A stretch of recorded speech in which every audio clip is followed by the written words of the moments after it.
What's up, guys? This is Brainiacs back here with another Brainiacs video. And before we get started, make sure you guys like this video if you enjoy it. Subscribe to this channel, we could really use it.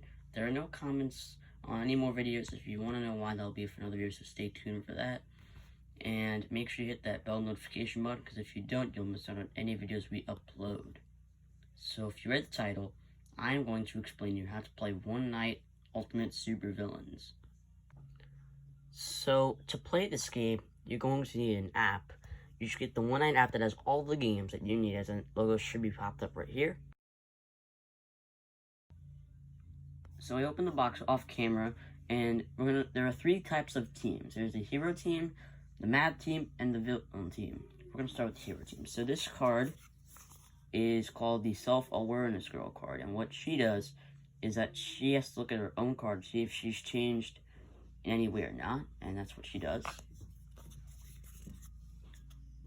This Mirror Man card is the first card that wakes up during the night, and he looks up at one of the center cards, and he is now that role, and if that role gets called later in the night, he has to wake up and do that night action. The Annoying Lad is a serial team that taps one of his neighbors multiple times, and that's what he does. The Innocent Bystander does nothing throughout the game, and only wins if the heroes win. The Detector wakes up and gets to look at one other player's card or two of the center cards. The Switcheroo gets to switch two other players' cards, not his or hers, but he or she may not look at either card. The Voodoo Lou wakes up and looks at one of the center cards and then switches it with some other player, and then that player's card goes in the center. The Evilometer does not wake up, but when the villain's up, she sticks out her thumb. And if one villain is directly next to her, a villain must taunt the Evilometer by tapping her fist. The Flipper wakes up and flips one other player's card face up, and if it's not a superhero, that card must be flipped back over face down. The last card is the Role Retriever, and what this card does is that he or she gets to steal anybody's card, switching his or her card, and then they get to look at their new card. They are now that role, but they will not wake up again if that role is called later in the night, because that person will not know if you switch with them or not. And that's basically the hero team. These heroes win if they catch a supervillain.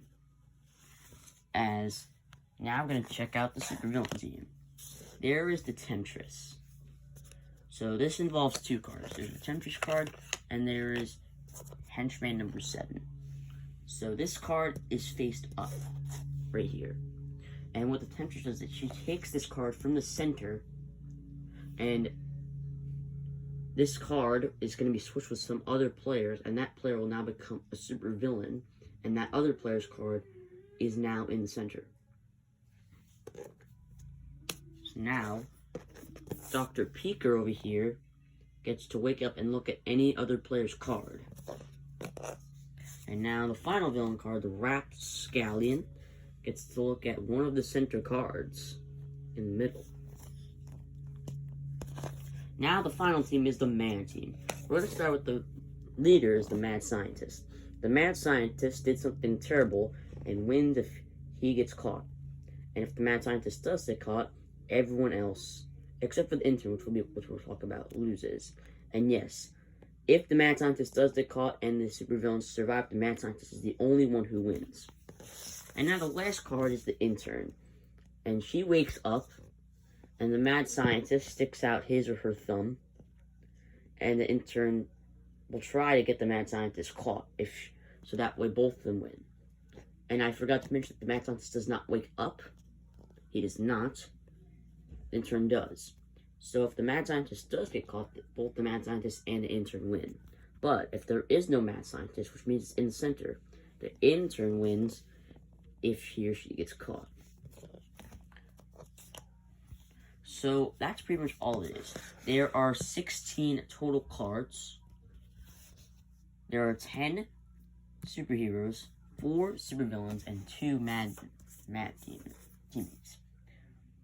Which requires 12 players because, remember, Henchman 7, this requires 13 players because there should be 3 cards in the center. And even though this starts up facing up, this will get swapped and that other villain's card will be face down. So there's 13 players, 3 cards in the center. At the end of the night, everyone gets 5 villains to try to vote on a super villain. And I'll say it again even though I previously mentioned it. These superhero cards win if they catch the supervillain.